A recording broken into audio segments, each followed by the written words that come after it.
welcome. My name is Emily Eldridge. I am the founder of ChangeLight and the creator of the ChangeLight system, the ChangeLight system course, and the ChangeLight community. And I'm so excited to invite you to my very first inspiring interview with a change maker, with the wonderful Marlou Cornelissen. She is one of my dearest friends. Well, first of all, woohoo, let's just say hello. She's one of my dearest friends. Let me also preface this by saying that notice that we're quite sparkly today. This was all by design. We don't normally walk around our houses looking like this, but since it's right before the holidays and since ChangeLight just launched, we thought, you know what, let's celebrate. So I have my my eggnog, my teetotaler eggnog here. And Marlou, what do you have with you, please? Well, I also brought something to celebrate this huge milestone for you. So I brought the bubbles. Woo! So why don't I open these and see how that goes? Yes, let's I'm normally not very good at this. I don't know if very many people are. It's a special day. It's a special day today. So we're going to see what's going to happen. And here's to you and ChangeLight. Thank you. Woo! Way to go. All right. Thank you for bringing the bubbles. Thank you all for being here and for celebrating with us the launch of ChangeLight community. It's been a long time coming. Yay! Cheers to us. Yes. And everyone who will be helped by ChangeLight and everyone who's been helped by you, Marlou, and by this interview. I'm really excited to introduce you to Marlou. Some of you all may know her, especially if you have been involved with World Merit at all, now known as QS World Merit. Charity is now known as QS World Merit. She is I first met her in 2015, actually, when she was running. I think you were a director, executive director. I think you had a different title, but the point is we first met back in 2015. And the first time we met, it was actually through an event called Nexus, which brings together philanthropists and social activists. And we never actually met at the event, but somehow Marlou found me, I think, on Facebook or something, and we ended up connecting. We scheduled a Zoom call, and that Zoom or phone call, whichever one it was, and it lasted for 5 hours. We just connected instantly. This woman is absolutely amazing. And then soon after that, they were having Merit 360, which was this amazing event where they brought in hundreds of change makers from around the world to the United States, to Indian Head Camp to really do a lot of exercises and learn and grow and learn new skills and connect with each other. And then that ended up at the United Nations. And so when she was telling me about this event, she called me to tell me about it, and I was like, oh, that sounds great. And she goes, I want you there. And I was like, really? She goes, I said, why? And she goes, I don't know. You just have to be there. I just know, I don't know why, I just know you have to be there.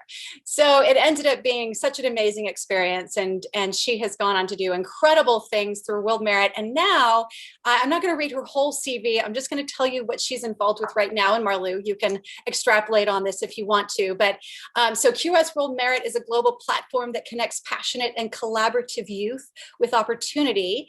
She is currently the Chief Executive Officer of the charity, so CEO of this international organization. And also, you started Period Reality, which educates and advocates for living in sync with one's biorhythm, which maybe you can tell us more about that. And then the big thing that she's doing also is she's co-founder of a research agency called Global Parlez, that's all about putting the needs of global change makers at the heart of the business model. And what they do is they reimburse change makers who are trying to solve, world's most pressing issues in their local communities. They reimburse them for participating in market research. So it's this really wonderful way of enabling, getting the market research part of it done, but also money going back to those organizations and those people who are really needing it to affect change in their communities. So that's a quick introduction to Marlou and what she's up to now. I think that Marlou, you have described yourself before. I forgot how you described. You once said that you're like a serial, I don't know, that you always have to have like 5 different projects going at once. So tell us about you. We actually want to start. I'm going to take you through starting from the beginnings. We're going to talk about some of the struggles you've had as a change maker, inner struggles, how you've grown, what you've learned, some of your strengths, what you consider your biggest triumphs, and then going into the future, what do you see for yourself? What do you hope? What's the impact you want to have? But first of all, let's just start off. If you want to, you can either tell us about Global Parlez and all of that, or you can just start from the very beginning. When did you realize that you were a change maker and that you really could make a difference? Well, thank you. That was a great introduction. I think I'm just going to copy and paste that for other purposes as well. Well, I copied and pasted it for yours. Well, so well, first of all, thank you for having me, and I'm very honored, obviously, to be the first to do this interview, as I know many great people will follow suit. As I happen to know that you have great people in your network as well. Yeah, so I remember with the first time we met. Or didn't meet, I think it was through one of our council presidents who had met you at the event, and she made the introduction. And yeah, I remember the moment vividly when we had our first phone call, and it was one of those, oh, you should meet this person and, check it out. And I was like, well, we'll see. And, in between meetings. And then I ended up in the kitchen of our office, sitting on the floor during our conversation, because it just seemed to never end. And, I didn't want to disrupt all the other colleagues, but it was definitely fruitful and special moment, because obviously here we are 6 years later already. So very grateful for that. And yeah, so as you already said, my name is Marlou. I'm originally from the Netherlands, and I live in Liverpool in the UK with my husband and now 2 daughters. I'm currently on maternity leave. So to echo your point of us not running around in, glittery clothes all day, I'm normally covered in sick and milk and all that kind of stuff. So it was great to have an opportunity to dress up and have a drink. Yeah, I'm very happy to talk you through my journey. And to be honest, I do quite a bit of like self-reflecting and things like that. And I like to talk to people about my journey, but I'm never that kind of articulate in the sense that I have it like ready made. So, just hearing there about what your plans are for this interview, I'm very curious to hear what's coming out of my mouth. I'm just going to wing it. You're going to get the raw version. Okay. So nothing has been That's thought what about. this is about.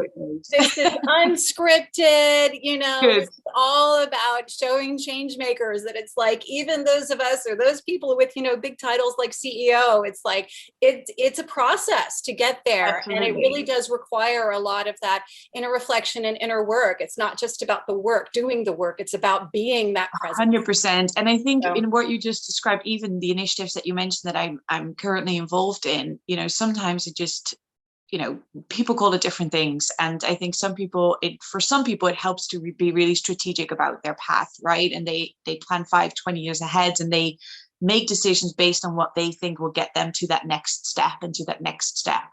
And I think other people are just a little bit more intuitive. And I think I'm one of those that just, sees or creates an opportunity when it's there. And, if it feels right, I'm just going to grab it with both hands and make it work. And then in hindsight, it's very easy to say, oh, looking back, it all makes sense and it turned into this beautiful journey, whatever. But it's not that it's been premeditated or anything. It's just, trusting the process in that sense of taking one, step after another and putting one foot in front of another, while continuing to make sure to check in with yourself whether what you're doing is still feels right for you. And I feel like that's kind of been my journey. So you first started in public health, didn't you? Weren't you like it? So yeah, talk about that, and then how you ended up getting involved with World Merit, like that. Yeah, so I actually studied global health, masters in health science with a master's in global health, and I always knew that I kind of liked helping people in that sense, and what I really appreciated about my studies was that kind of global perspective to it and thinking outside of the borders. But I wouldn't necessarily consider myself to be a change maker. And I think this is where a lot of interesting conversations happen, because even the word change maker or activist or whatever, it's such a stamp on one's forehead, right? And I feel like sometimes people think that, you have to run your own organization, or you have to organize all these marches, or you have to do all this kind of stuff to even consider yourself to be one. And I think that's a bit of a shame, because I think, the majority of people is probably a change maker. We've seen that through COVID as well, when people are so willing and keen to help out their neighbors. We all would help someone cross the street if they're in need. And, that willingness and that sense of good that we all carry inside of us, I think is what makes us change makers. But I think sometimes the term is quite heavy, isn't it? So I know, and especially again, looking back, I know that before I finished university, I'd already done a few things that one could consider to be, typical change maker behavior, or, giving back or doing voluntary work, whatever. But I don't think at that time I would have considered myself to be one. And then in my final year, I was doing a few of my classes in Milan. So I was actually on an exchange when the opportunity was there to go to a conference in Portugal about globalization. And that's where I met the founder of World Marriage. And he was talking about, it was just an idea then, and there was not much already put in place. So I heard him speak and it just all kind of made sense for me. And I just knew I wanted to be involved. I knew I had to be involved. And I think that was one of those moments where you trusted your intuition. Like it was 100%, yeah, 100%. And I walked up to Chris in the break and I was like, I love what you've just said. And, since there's not much there, I'd love to get involved. You probably need, a few extra pair of hands to kind of help you make it happen. And I think that conversation, and I'm not exaggerating, lasted not even 5 minutes. And we were shaking hands and saying, he was like, why don't you come and do an internship with me? And I was like, why don't I come and do an internship with you? So it was literally on the spot. Obviously me envisioning, like, I was looking outside the window, saw palm trees, a beach. Like I thought I'm going to be living my life. And then he said, you're going to love Liverpool. And I'm thinking, no, I just signed up for this, this beach and this climate, but fine, I'll give Liverpool a go. And he said, right there and then he said, you're going to love Liverpool. And I don't think once you're there, you're never going to want to leave. And I was like, we'll see about that. Yeah, sure. Here we are. Here we are 8 years later, I'm still here. So he was right about that. But I think, for me, it was definitely that aha moment. And then, I was still in Milan, going to Liverpool, even accepting to go to that conference was just like such a last minute thing. And it was in between classes in Milan. I actually didn't really have the money. We had events planned there. So it was like, it made zero sense for me to go, but it just felt right. The vision that I think Chris initially shared with me about World Marriage slowly became my vision. And there was so much in there that I felt like I could unpack and that resonated with me and that aligned with my values. And, the people that I got to meet through that work was just incredible. So then it was kind of a no-brainer to, turn that into my full-time job. So going back from the internship, I definitely obviously had to, again, have that conversation with my boyfriend of like, are we going to do this? And the answer was yes. So here we are. I would say, Marlou, that just having known you for a while and being so close with you, that I'd say one of your superpowers is your ability, your intuition, and your ability to trust your truth. That's something I always talk about, is that, your truth is that inner compass that tells you, to make this decision or that decision. And sometimes in the moment, it really doesn't make any sense, but you still know it's right.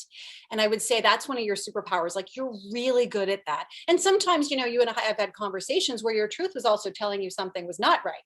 And it was like, no, something needs to change. And so it really is about trusting that. And I love that your story and how that worked out for you, where you were like, well, it was this interesting kind of series of events and I happened to go to this thing, but you just knew, I've got to talk to this guy. It happened in 5 minutes. Doesn't always happen in 5 minutes, but for you, it happened in 5 minutes. And then it kind of went from there. And thank goodness you have an amazing and wonderful partner who supports you in that. I will say, by the way, one of the things that I told my husband, my now husband, before we got married was, it sounds awful, but I basically just said, sweetheart, I just want you to know that I am here to serve a purpose, and that is my most important thing. So I said, if you're willing to come along for the ride, then let's do this. But I just want you to know that nothing can get in the way of that, because I just can feel it. And that wasn't me trying to say you're not important. That was me saying, I'm just letting you know that and even then I didn't know what that was exactly that I'm supposed to do or who I was supposed to be, but I just knew that I was going to be speaking internationally. I knew I was going to be doing things. And so I was like, full disclosure, ahead of time, just so you know, I'm not going to be staying home, like ironing your socks and, like sort of like, I'm going to be out there doing stuff. So if you're cool with that, then we're good. So anyway, the point is I mean, we're both really blessed to have such amazing partners who support us and get that that's what we're about. Yeah. And I think some people even listening now, some might have already found that person and go through that journey together. And, some have the opportunity to, like what you said, just be very clear up front about what your values are and what you feel like your purpose is. And I think,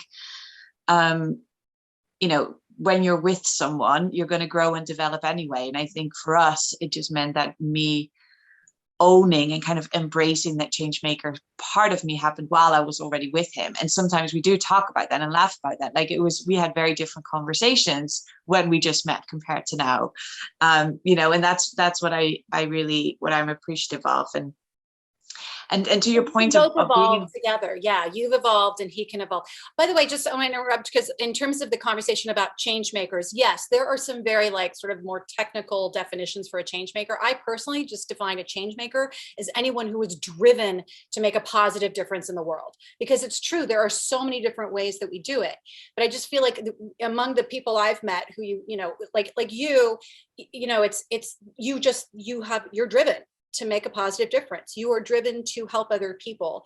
And I would just say that those of us who are change makers and have that drive, I took that for granted for years. I thought everybody had that. And they don't. And it doesn't mean that they're bad people. It doesn't mean they don't care. They just don't have that drive, that just, So I just want to respond to, it's true that there are a lot of definitions for change maker, but that's why I like to really say, no, if you're driven to make a positive difference, you know, you don't have to be an activist, you know, you could be an impact investor or different forms. Yeah. So anyway, I just want to say that.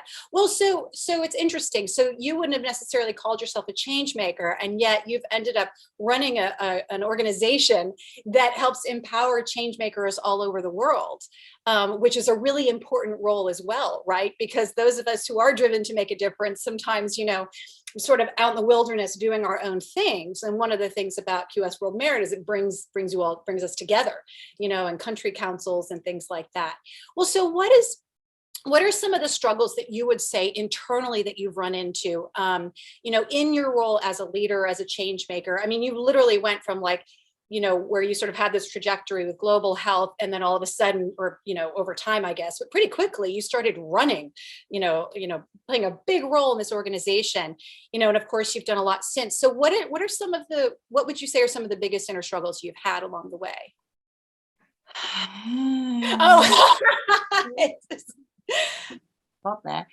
I think for me, the first and foremost, I think my focus in terms of that shift in trajectory, as you just mentioned, was around leadership and not necessarily entering that space, change maker space. So although I may not have kind of seen myself or referred to myself as a change maker before, I knew I was doing things, you know, and I have been doing things my whole life. So I didn't feel out of place. I think it was definitely, we were building a community where I felt very much at home, if anything. So I think that may be something more of like a hindsight thing, that I feel like, oh, that was a really big shift for me. But then come to think of it, there have been seeds that have been planted and stuff. And you know, the Run for Life, for example, is an organization that we founded way before I even joined World Merit. And, you know, we just brought together a group of people who wanted to run the New York Marathon in order to raise as much money as possible for the Cancer Foundation. At the time, I didn't necessarily identify that as that drive that you were just describing of, you know, me wanting to change the world for the better. It was just, you know, for very personal reasons, someone very close to our family became very ill. I wanted to do more than just donating money to the cancer research. So, you know, people don't expect me to run. That's what they will pay me money for. So that's what I'm going to do. And then in that process, realizing that there's more people feeling the same way, that you can mobilize people, that you can get people on board. And that's kind of how Run for Life came about. So for me, I think talking about the struggles was much more about seeing myself as a leader and again, embracing that and stepping into that and owning that in a professional sense, you know, and the fact that I had been running Run for Life, where I did all this extracurricular stuff, where I had been in a position where I had a team or looked after a team or whatever. I think one of the things for me was actually a language thing as well, because the word leader, if you translate that directly to Dutch, leider, is something that I didn't necessarily have very positive associations with. Oh. So what does it mean? Well, it means leader, but it's like, for me, it's much more like a dictator leader than like you know, a servant leader, or like, so it's kind of like that association was exactly, was really important. So I remember I had a mentor when I just started working at World Merit, and there was one of the board members This was amazing, by the way, who made sure that everyone who joined the team got assigned a mentor. So I had a mentor, an amazing guy. We only had a few conversations, actually. I should check in with him. But he just kept asking me, like, why are you struggling with this? Why are you struggling with this? And then he asked me to write, to send him my CV. This is an exercise I would recommend everyone to do, by the way, who's struggling with the same thing. And along with that, a letter. It can be 2, 3, 4 pages, however long, like with your story. So just talk me through your CV in your own words and what you do and, you know, the tasks you're currently involved in, like things that give you energy, whatever. And then so I send that to him. And then the next exercise was now highlight everything that has to do with you being a leader. So anything that is with like managerial stuff, you looking after stuff, you having responsibilities, you're working with people. And I just ended up with 4 yellow pages, right? I was just looking at that going.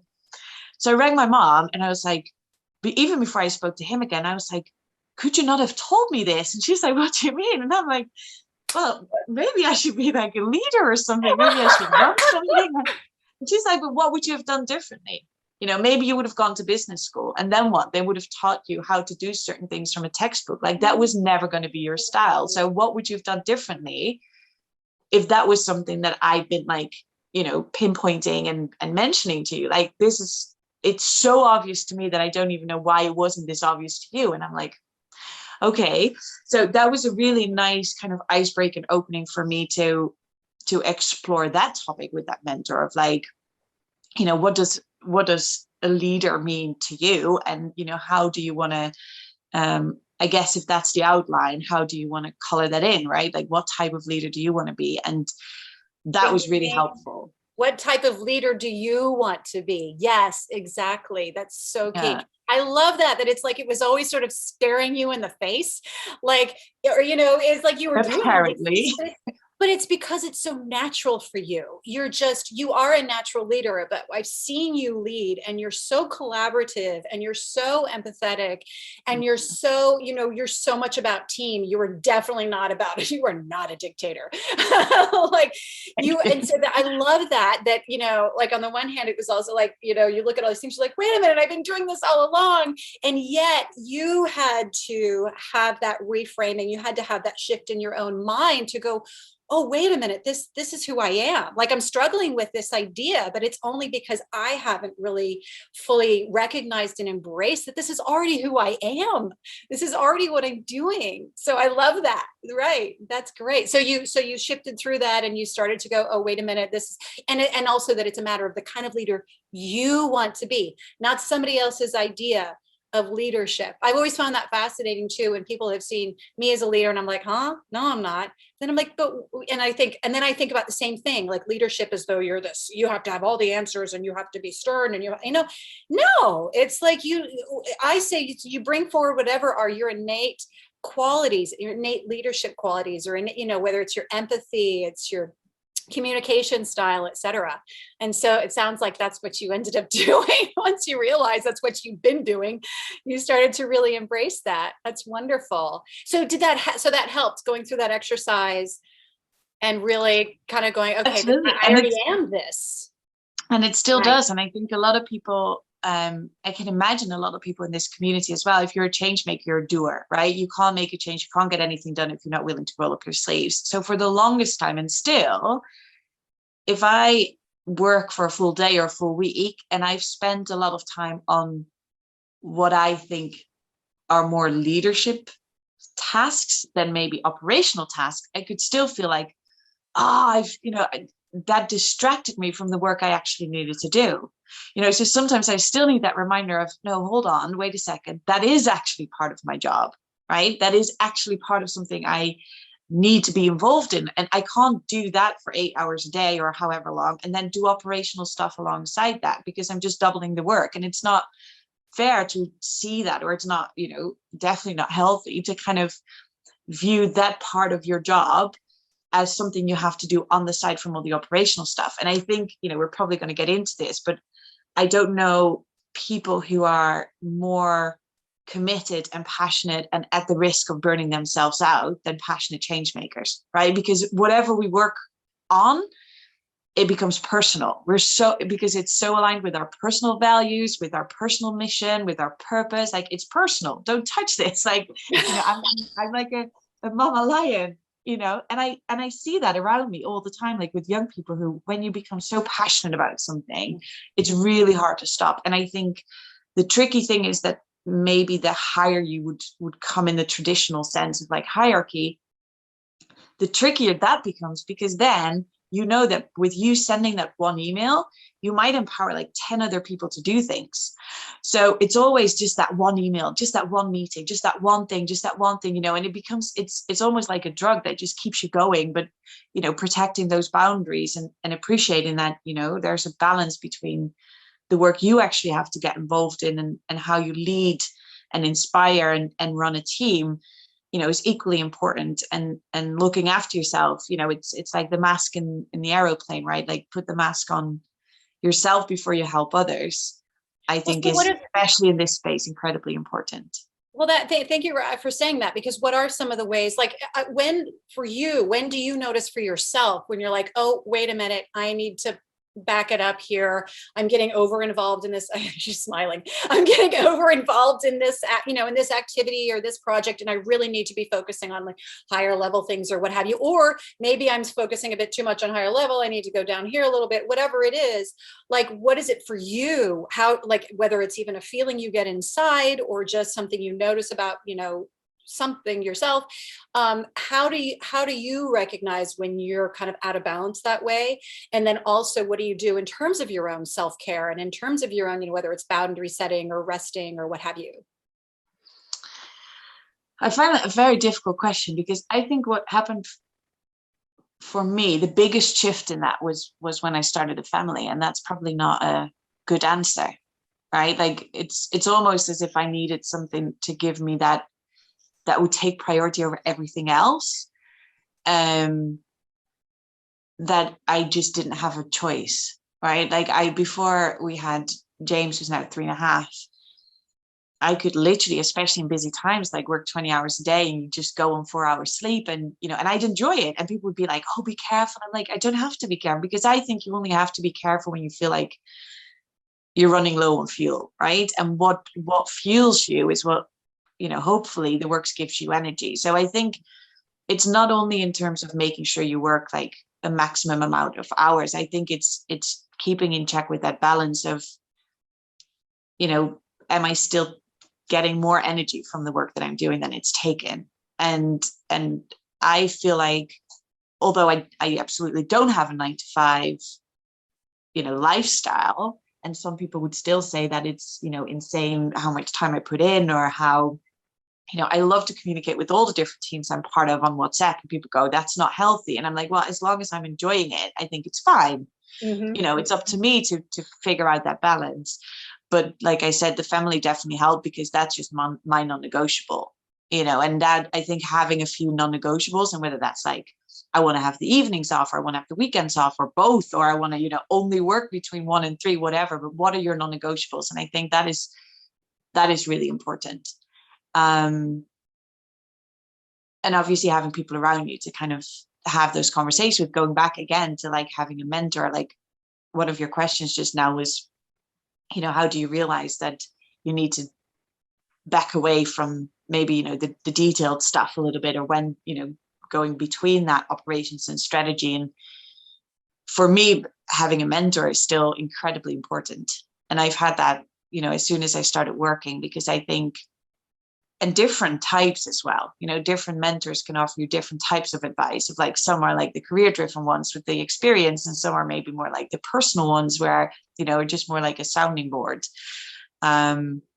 And I'm the type of person that digests information by talking about it. So you can send me like a 20-page report, but until we kind of discuss it, it's probably going to be like, so, having those conversations, well, with friends like yourself, right? Like, we have been very intentional about having monthly catch-ups to kind of talk through stuff.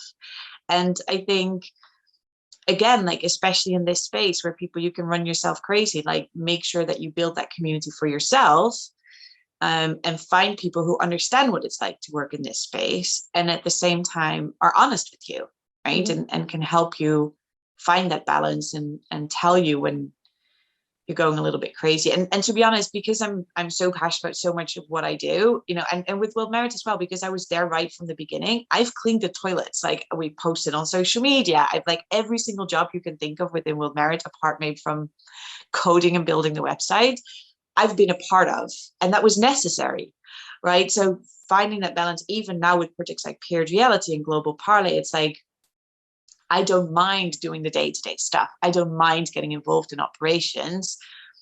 And 9 out of 10 times it's also necessary. So then finding that the right time to step back and, you know, take a bit of more of that, you know, high level approach or strategic view to it. I think that's a constant, almost like a daily question you have to ask yourself, especially when you're in that startup phase of like, you know, where am I most needed? How is my time? How are my skills most valuable to the vision of what we're trying to do, and how can I contribute in the best possible way? And yeah, right, like how can you best serve, what'd you say? That's a very good question. Yeah, well, and it probably does change sometimes day to day, but yeah, it really is. It's ultimately like, how can I best serve the mission? That's And it. can I best serve the mission doing this, or am I, is mission best served if I'm working on something else? You know, I love the term genius zone. Obviously, when it's a startup, it's like you got to clean toilets, you got to do everything. But as you sort of go along, I like to really try to, what's my genius zone?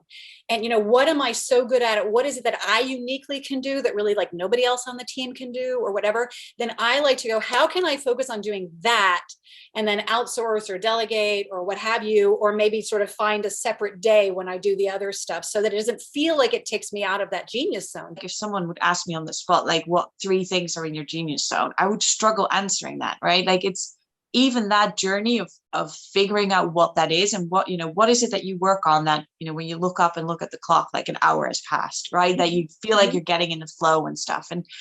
And I remember that back in the beginning of 2017, I was very close to burnout. I've never been that tired. Like, I for me, remember the breaking point was that Jeroen would come home with some flowers to kind of surprise me, and I could look at him and just think, now I have to get up and put those things in a vase. Like, that was like my first thought. And that, when I realized that was just the straw that broke the camel's back, I think is the expression. Now, one of the things I did is, so I had a mentor then as well. And so spoke with her, and she was like, so what do you need right now? And I'm like, I just need some time. And she's like, okay, so you want to take some time off? And I had this breakthrough idea of taking 5 Fridays off.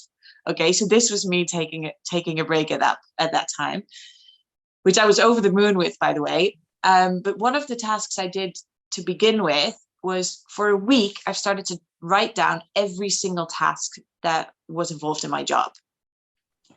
And then I started to split them between things that need to happen, but that I don't enjoy, and things that need to happen, but that I do enjoy.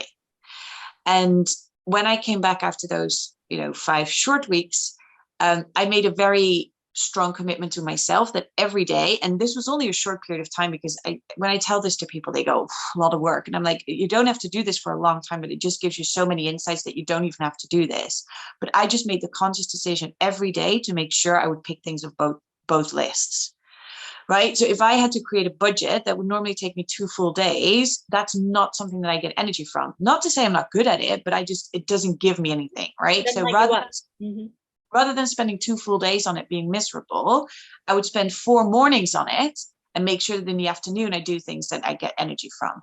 Right. And again, that's such a simple exercise that just by doing that for a few days and writing down those lists and identifying for yourself, this task, am I doing that because is this giving me energy, or is it just a necessity? And I think that just was so insightful for me that, still now, every now and then, I just think, let's just write it all down. It's basically my to-do list, and see what comes up for me.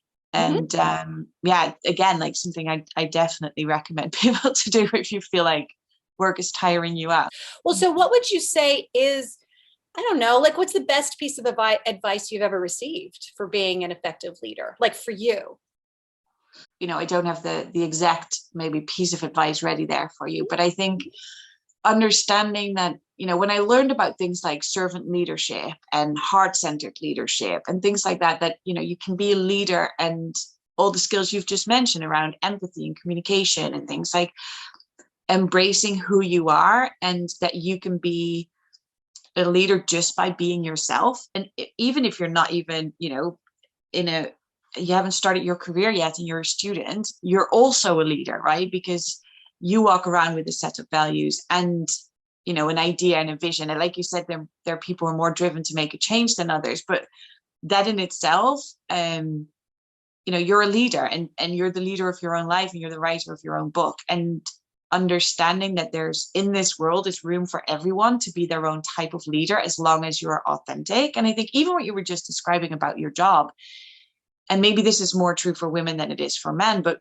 we're so used to trying to operate in a certain box, or in a certain context, or in a certain society, where we tend to do what we think people expect of us. And I think, normally you just know when you meet people, it's like, oh, this is, she's authentic, or she isn't. And, she's doing this for all the right reasons. And she's, I don't know, I tried to think of that one-liner I can give you that you can use on social media, of like, oh, this is a very good piece of advice. I'm just not getting there. So I hope this 3-minute rambling kind of at least makes sense. But I think be the leader that you are. Be the leader that you naturally are. Of authenticity and vulnerability is incredibly important. And I think I've always done that. But like you said, just because I thought everyone was doing it and it was part of my personality. And I think as soon as I started to understand that that's actually a responsibility I have as a leader and working with a team, that, I think I owe people to be authentic, and I owe it to people to be vulnerable, because that's how you connect. That's how you collaborate. That's how you kind of role model the behavior I'd like to see from people as well. And I think the healthy behavior, right? So yeah, it's for me, it's really around that authenticity and vulnerability in leadership, and that journey of figuring out what type of leader you are and you are meant to be. You're wonderful about that too. I've seen you work with your teams, and you're just so energetic, and you're so smart, and you're just so on it. It's amazing. I know I see behind the scenes too. We've sat and, and talked about some deep emotional stuff too, but really, you really show up, and it's really phenomenal. You are such an amazing natural leader. It's awesome. So, all right. Well, sorry, can I just quickly say to that, because I think one of the conversations that I feel like keeps coming up between you and I as well, is also that kind of, even if you step into that, gift zone, and you embrace, your leadership and stuff, it's still very easy to hide behind a vision, right? And, I've lent my face to kind of World Merit and what World Merit stood for, right? And still do, obviously. And what's that balance between doing that as a representative of a vision and an organization, or doing it as yourself, right? Am I Marlou, now CEO of QS World Merit? Am I the founder of Peered Reality? Am I the co-founder of Global Parlez? Or am I just Marlou and I do all these things, right? And putting your name to that. And that is still something I find myself in situations in all different entities of like, what do I feel like is mine and I want to keep, and I want to put my name to it? And what do I do on behalf of the organization? Right. And I know that you and I joked about, would you ever use your own name as a web address, right? Like for people to go to emilyeldridge.com or, Marlou Cornelissen.com, and how comfortable are you with putting your own name out there? Or do we plaster a brand all over it? Because it's just so much easier to hide behind a vision. And I still haven't figured that out. And I mean, I know it, even in me telling my story now that I'm involved in several things, it's like, it's so confusing to people. And one of the most frustrating things for me is that I feel like we go visit friends and have a nice meal, and we get back in the car and I say to you, I know for a fact that if my friend's partner now asks her, so how is Marlou and what's she up to, that she will probably say, well, Marlou, lots of things. And that is frustrating to me, right? That, I was going to say, that hurts. That's maybe a little bit of an exaggeration, but it's like all of these things deserve kind of excitement, and it deserves a little bit more understanding from people than just, Marlou, she's just working on lots of different things. So what's my messaging, right? And when I just chat with people about work, I understand that people don't have the capacity or the headspace, and we don't have the time, and I don't expect people to fully understand 3, 4, 5 projects that I work on, right? So again, like, in what is my story as me, and then linking that to the different initiatives that I'm involved with versus, plastering a brand all over it and expecting people to kind of understand what everything is all about. So, well, what do you wish those people at the, cocktail party or dinner party or whatever, and when the partner says to them, well, so what is she involved in? What would you rather the people around you say? Just curious, like if you could have them say anything, what is it that you'd like them, what would you like them to say? Well, I think that's an exercise I'm currently working through. But a lot of it has already been shared today. Like, I think social entrepreneur makes sense. I think, change maker makes sense, is something that I've definitely started to embrace. Servant leader, authenticity, vulnerability, igniting fire. Someone once said, I thought, oh, I'm going to remember that one. Like, I think that relates to a lot of the work that we've been involved in, but both through, whether you look at QS World Merit, Global Parlez, Period Reality, Merit First, like what's the red thread that kind of runs through all of that, is that I deeply believe, and I know for me it feels a bit cliche because this is what World Merit was built upon, right? So I've said it a lot of times in my life, but I feel like talent has been distributed equally across the world and opportunity hasn't. So in what way, shape, or form does that present itself? With World Merit, we look at, and now QS World Merit, we look at opportunities in the most specific sense of the word. So how do we make sure we offer opportunities to people in an inclusive way, right? Through Global Parlez, it's like, how do we help businesses become more sustainable and more socially aware and include all of that in their business model? It's also by giving back to the people that you're benefiting from their knowledge, their insights. So again, it's making sure that opens doors for them, but that also that you bring them back together, all for the purpose of making the world a better place, right? For Period Reality, it's a little bit more of a niche because although it's inclusive to everyone, obviously a lot of the content that we share is for people who menstruate. So although we expect everyone to want to learn about that, obviously the main demographic and the people that we attract are people who actually menstruate, but it's in that same kind of sphere of like, what opportunities are there for people who menstruate and what opportunities aren't there yet, and how can we move the needle in that conversation. So that's kind of what I'm unpacking of, like, again, intuitively I made those decisions and started those initiatives, and these businesses came about, and it all kind of felt very like, pop, there's one opportunity, and pop, there's another idea, and whatever.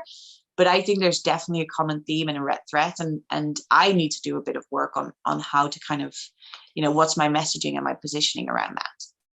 I totally hear you on that. And I think that is one of the, I'll say that's been one of my challenges too. It's one of the interesting things of being someone when you're so intuitive and you just kind of follow what feels right, and you have these opportunities that present themselves and you're going this way. But it's even like when you wrote down all those things or highlighted all those things that were actually, that I am a leader. I really am a leader.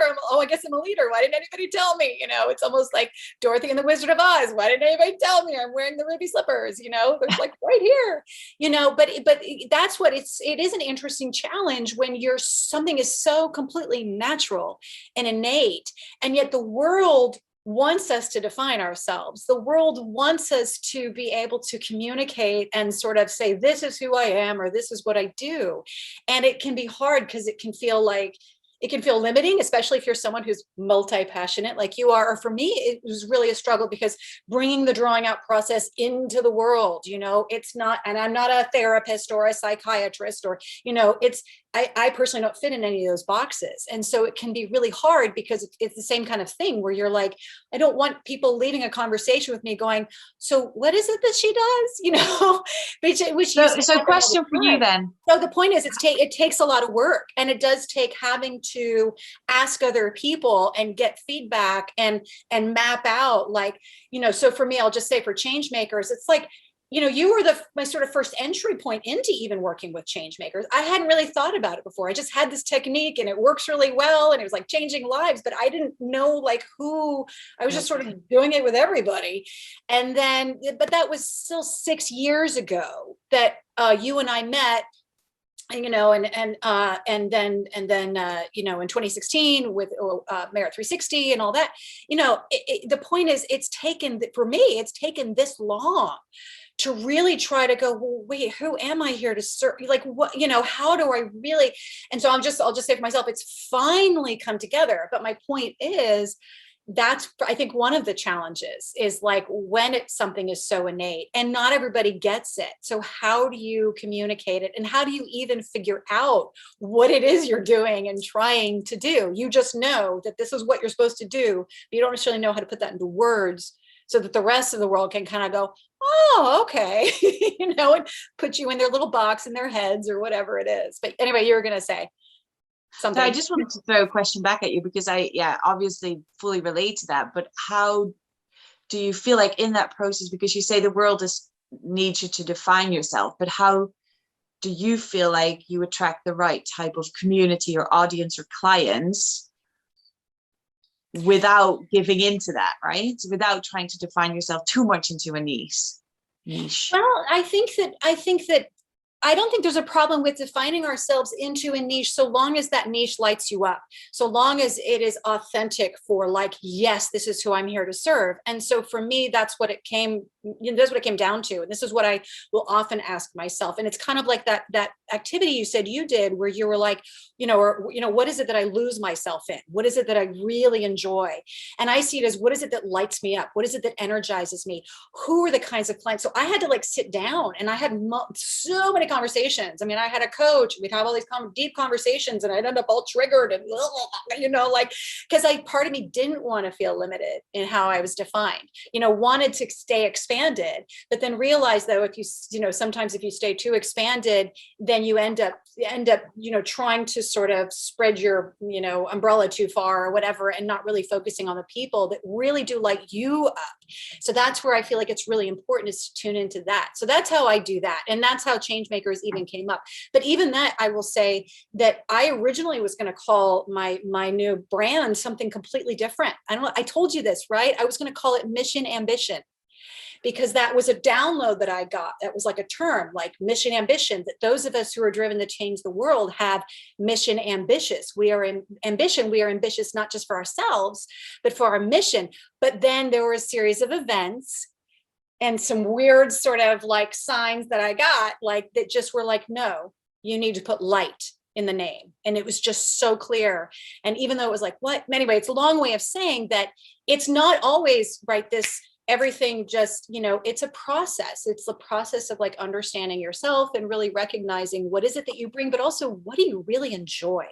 Because in my opinion, I don't think it serves anybody if we're doing what we don't enjoy. I think or that we're doing something that we know is part of our path and our purpose, but we're not lit up doing it. It doesn't serve anyone. Like, we're not bringing light to the world. We need to bring more light to the world, So anyway, yeah. So what would you say, let's see, a couple more questions. What would you say drives you? I think that the thing that really, that I find is my biggest trigger, and I guess that's a way of saying like what drives you, I guess, is injustice. Is injustice. Yeah. Yeah. And I think that, that takes shape in many different forms, because even when we look at the conversation we just had about how opportunities are spread around the world and who has access to them and on what grounds, I mean, I think there's a lot of injustice there, because, it's just very frustrating. Even through the Merit 360, as the event you just mentioned, we had people there from 83 different countries, but the process of getting there, and there were still countries missing from that on that list, because we just had the most incredible community members who really deserve to be there, and just application after application after application got their visa denied for no other reason than just being born in a certain right. And it just that was just heartbreaking. And I think that just increases my drive to make sure that it was another perfect example of, although as an organization, we're trying to make opportunities more inclusive and accessible, even our own opportunity isn't as inclusive and accessible as it should be, because, you know, there are still people missing out on it. Mm-hmm. So yeah, I think, you know, I'm currently as a volunteer, and we briefly mentioned, we briefly spoke about this. As a volunteer, I sit on a board of a non-for-profit in the US, representing someone on death row who I believe is innocent. You know, that's the type of stuff that just really gets under my skin, and then that, I think, is a drive and a motivation to work towards. People often ask me, like, I don't know what I'm passionate about, and I don't know what kind of my purpose is. And I always say, you know, there's some days you watch the news and there's all this horrific stuff on, right? Like, that's like every day. You turn off the news, you watch something else, you turn Netflix on, whatever. But then sometimes there's something on the news and you just can't shake it off. You know, it's the stuff that you still think about when you're in bed, you still think about when you're on the train or your bike, whatever. And that's the stuff that I think is your cause. Right, that's the stuff that I think you should unpack and see what's there, and that is where your passion is. And I think that's, you know, the same with the Sustainable Development Goals. There's like 17 of them. How do you narrow that down? Which one, you know, am I passionate about? You know, what's the stuff that happens in the world that you just can't shake off and that keeps you up at night? And I think that's piece of advice right there. There you have it. But yeah. Fantastic. It just came out. That's wonderful. Yeah, I once had a business coach who said, whatever it is that pisses you off in the world, that's what you're here to solve. Now, there are a lot of things that piss us off, but it's kind of a similar thing, that it's like, what is it that's really pulling at you? And yeah, it's what I think is so cool too. You said injustice. Frankly, there's a lot of injustice. There are also a lot of different ways of addressing injustice too. So that was interesting. In the beginning of our conversation, you said, but I don't consider myself an activist, and I don't consider, well, there are activists who are all about injustice, but they do it in their activist kind of way. You do it in your leadership kind of way. You know, we all have our different ways that we can address these issues. And I think what's important is that we just, you know, that we are as empowered as possible to do that with each other. All right. So final question, what's the ultimate impact that you want to have on the world? And then another question, what kind of presence do you ultimately want to be in the world? They could be kind of similar. I'm not sure. I don't feel what some people would describe as like that drive to leave some kind of legacy. I don't feel that. It's not like I want to leave something behind, or I want people to know my name or something. Like, I think for me, it's so much more important that I know on a daily basis that the work I do reaches real people who do real things in real communities, and it's real. You know, the impact is real. If I didn't have that on a daily, you know, almost on a daily basis, I wouldn't be doing the work I'm doing, and I wouldn't be as motivated and excited about this as I am, right? Because you can't do that as a career for 40 years without feeling like your impact is real. So I would say the impact I'm hoping to create is just knowing that however small my impact is that it's real, and that it contributes in a positive way.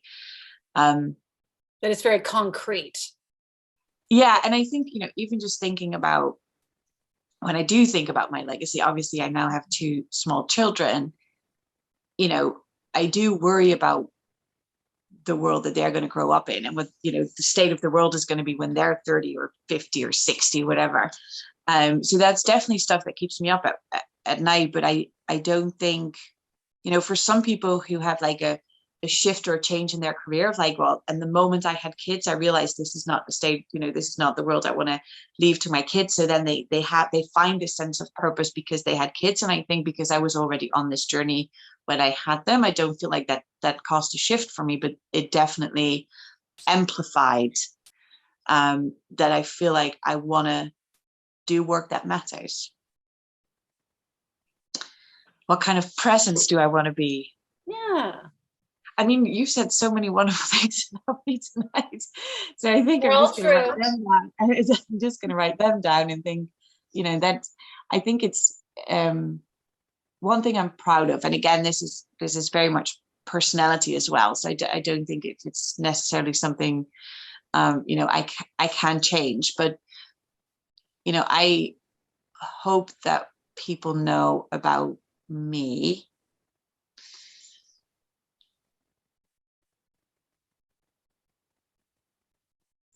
I guess, like, I don't want to keep saying like the authenticity and the vulnerability stuff, but it's just so important. Yeah, so important. I Yeah. hope that if people talk about me, and hopefully not, when I'm dead, but even now that I'm still alive, is that sense of authenticity and vulnerability hand in hand with that sense of positive fun loving side of me, right? Like I think that's something really of my strength, what I was just referring to as personality. Like, I am very positive, so it's easy for me to see the best in things. It's easy for me to see the light at the end of the tunnel, right? And I know that's different for everyone, so I don't want to oversimplify that, but I know that that's something that has really helped me. Like, even in the past year and a half, as as the world struggled through COVID, I think, there have been situations that I've found myself in that I know other people would have responded to differently, just because if you have a certain outlook of life. So I think that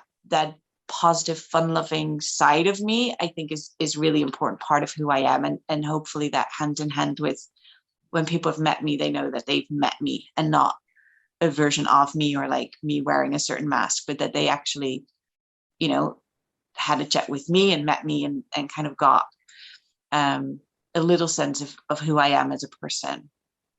So I guess that's the presence I want to be in this world. Beautiful. Well, I'd say that you are succeeding beautifully. And I am so honored to be your friend.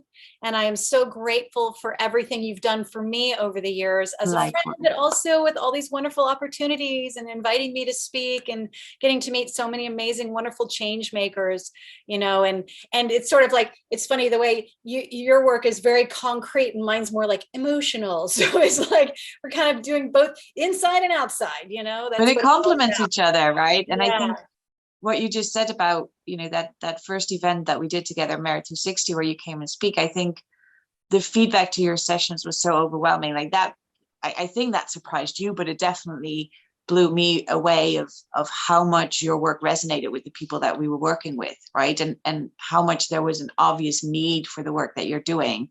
And I think the reason why it could surprise me, I guess, is because it's not something that is talked about much, right? So I worked with a lot of those change makers already, and we just hadn't had those types of conversations about, is there anything holding you back, or that you're struggling with, or that you want to whatever. And then I think through your sessions and introducing them to the importance of being willing to do the inner work before you can do the outer work, or hand in hand as you do the outer work, I think was just such a beautiful realization that there's a need for it, as it should, and that the way you do it really resonates with the people that were part of our community and that I was used to working with. So 1 and 1 is 3, right? Yay. Well, I am beyond grateful that you've trusted your intuition and invited me, and I've just loved the journey ever since. And I'm so excited because now you are my first interview for my big endeavor, and you're going to be in the community, which is going to be so fun. It's so fun. I'm like down my last little drops here. Clink. It's going to be so fun. So for everybody, just so you know, Marlou is in the community, so you can communicate with her here. Of course, she's got, her many other things she's doing, but she's out. Or just message me on WhatsApp. Yeah. Well, thank you so much for taking this time, and especially, during the middle of your maternity leave. So, but thank you very much. And I'm so excited to have you in the community. I'm so excited to everybody out there who's in the community. And I will post more information about Marlou so that you can get in touch with her if you're interested in Global Parlez, Period Reality, or QS World Merit, because they're all absolutely wonderful. So with that, I'll say good night and mwah, I love you. This is Emily and Marlou. I'm with ChangeLight, changelight.world. Have a great day.